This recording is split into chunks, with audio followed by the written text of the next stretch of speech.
തീർച്ചയായിട്ടും ഇന്നത്തോട് കൂടിയിട്ട് നമ്മൾ നിർത്തി. അതെ അതെ സമൂഹ മാധ്യമങ്ങളിലുണ്ടല്ലോ വലിയ തരത്തിലുള്ള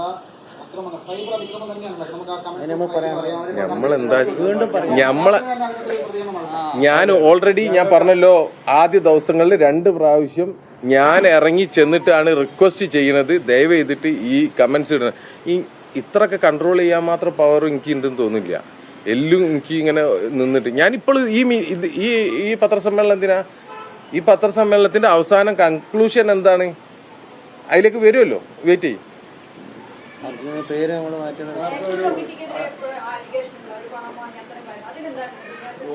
അത് ഒരു പറയും, എനിക്ക് ഒരു 5 പൈസ വാങ്ങിയിട്ടില്ല.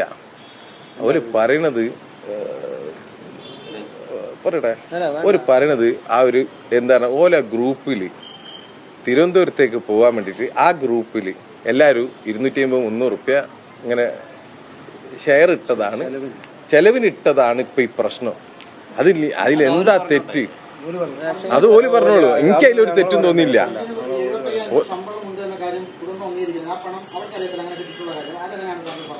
ഞാന് ഇന്നിപ്പോ ഞാൻ വേറൊരു വഴിക്ക് പോയത് അല്ല, ഞാനാണ് ഈ ലോറിന്റെ കണക്ക് കൂട്ടുന്ന ആള് ഞാനാണ്. ലോറിന്റെ മെയിൻ്റെനൻസ്, മറ്റു വർക്കുകൾ, മൊബൈല, ഈ വീട്ടിലെ ഈ കുടുംബത്തിലെ എല്ലാ കാര്യങ്ങളും ഓരോരുത്തരും ഓരോ ഇതുണ്ട്. അപ്പൊ ഇതില് ഞാനാ കണക്ക് കൂട്ടുന്നത്. ഞാൻ ഇപ്പോൾ ഒരു വഴിക്ക് പോയി വരുന്നതായതുകൊണ്ടാണ് എനിക്ക് കണക്ക് ബുക്ക് എടുക്കാൻ കഴിയാഞ്ഞത്. നിങ്ങൾക്ക് കണക്ക് ബുക്ക് നോക്കാം, ഞാൻ ഓനക്ക് മാസം 75,000 കൊടുത്തുക്കണോ ഇല്ല എന്നുള്ളത് ഓൻ്റെ ഹാൻഡ് റൈറ്റിംഗ്, അത് സിഗ്നേച്ചറോട് കൂടിയിട്ട്, അത് സിഗ്നേച്ചറോട് കൂടിയിട്ട് അല്ല, ബത്ത ഇനി അതൊന്ന്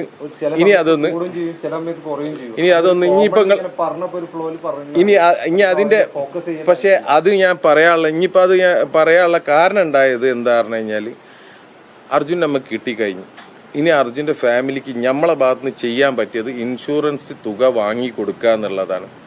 ഇൻഷുറൻസ് തുകയിൽ ഞാൻ പല കാര്യങ്ങളും പറഞ്ഞതൊക്കെ കൃത്യമായ സ്ഥിതിക്ക് ഇതും ഞാൻ പഠിച്ചതിന് ശേഷമാണ് പറയുന്നത്.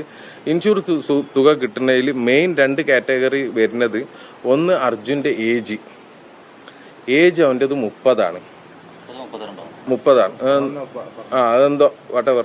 ആ ഏജിൽ നിന്ന് ഏകദേശം റിട്ടയർഡ് എന്ന് പറയുന്ന ഒരു ഏജ് വെക്കുന്നത് 60 അത്ര ആണെന്ന് തോന്നുന്നുണ്ട്, ഒരു വാഹനത്തിന്റെ ക്ലെയിം കിട്ടുന്നു. അപ്പൊ ഞാൻ ഇന്ന് 2024 ഓനക്ക് 75,000 രൂപ സാലറി കൊടുക്കുന്നുണ്ടെന്ന് എവിടെയെങ്കിലും ഒരു മെയിൻ സ്ട്രീം മീഡിയയിൽ ഞാൻ പറഞ്ഞു വെച്ചിട്ടുണ്ടെങ്കിൽ ഈ കേസിൽ അത് വലിയ ഉപകാരപ്പെടും. കാരണം എന്ന് പറഞ്ഞു കഴിഞ്ഞാൽ 75,000 എനിക്ക് ശമ്പളം കിട്ടുന്നുണ്ടെന്ന് നമുക്ക് തെളിയിക്കാൻ ഒരു ഉപയോഗം.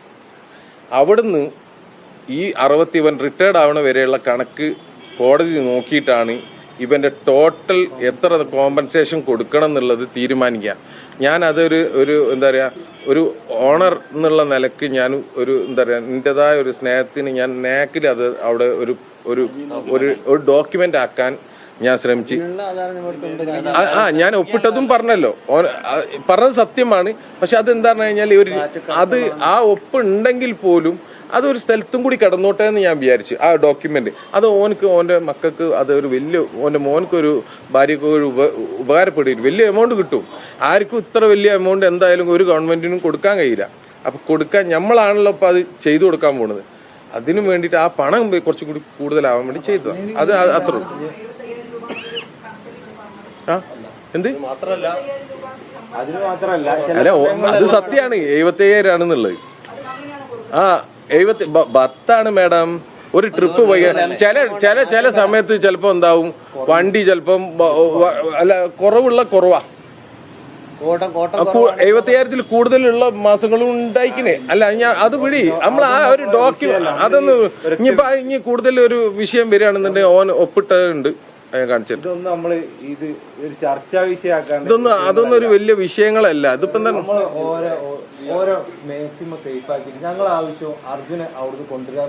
അതെ കഴിഞ്ഞ് അവരൊരു പത്രസമ്മേളനം നടത്തി. അതിൽ 2-3 ഇപ്പൊ ആ പത്രസമ്മേളനം നമുക്ക് അതെ ദയവ് ചെയ്തിട്ട് ആ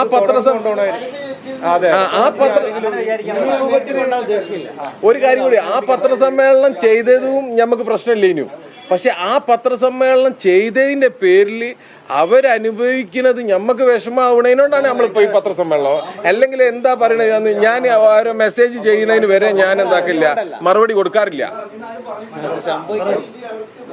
അതാണ് അവർക്ക് ഇത്രയും വിഷമം അവര് വിഷമം ബോധ്യപ്പെട്ടുകൊണ്ട് മാത്രമാണ് ഇവിടെ ഇരിക്കുന്നത്. ഇല്ലില്ലേ, ഞങ്ങളങ്ങനെ എടുത്തിട്ടില്ല. ഞങ്ങൾ പറയാണിത് തീർച്ചയായിട്ടും നമ്മൾ ഒഴിവാക്കുക, അത് നമ്മൾ തീരുമാനിച്ചു. അർജുൻ ഇന്നലെ ഞാൻ എന്താ പറഞ്ഞു കഴിഞ്ഞാല് പെട്ടെന്ന് എന്താ പറഞ്ഞു കഴിഞ്ഞാല് നിങ്ങൾ ആലോചിക്കണം, ഞാൻ ഇന്റെ ഒരു എന്താ പറഞ്ഞു കഴിഞ്ഞാല് ഇന്റെ ഒരു തറവാടാണ് എന്നെ സംബന്ധിച്ചിടത്തോളം ഇന്നലെ നിങ്ങൾ എത്തിയ ആ ഹാള്.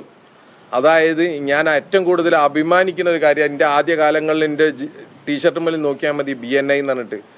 ഞാൻ ആ ഒരു സംഘടനൻ്റെ ഒരു മെമ്പറാണ്. ഞാൻ അതിൽ വലിയ അഭിമാനിക്കുന്ന ആളാണ്.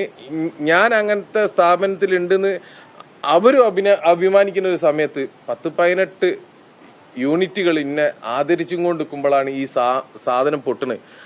ഞാൻ അവിടുന്ന് ഞാൻ അനുഭവിച്ച വേദന, കാരണം എന്ന് പറഞ്ഞാൽ 1500 ആള് നിൽക്കുന്ന സമയത്തേക്കാണ് നിങ്ങളെല്ലാവരും കൂടി കയറി വരുന്നത്. അപ്പം ഞാൻ എന്തായി എന്ന് പറഞ്ഞു കഴിഞ്ഞാൽ ചെറുങ്ങനെ വൈകാരികമായിട്ട് എന്തായിക്കിന്, കാരണം ഞാൻ പ്രതീക്ഷിച്ചില്ല ഇവരിങ്ങനെ പറയുന്നതും ഇങ്ങനെ ആവുന്നു.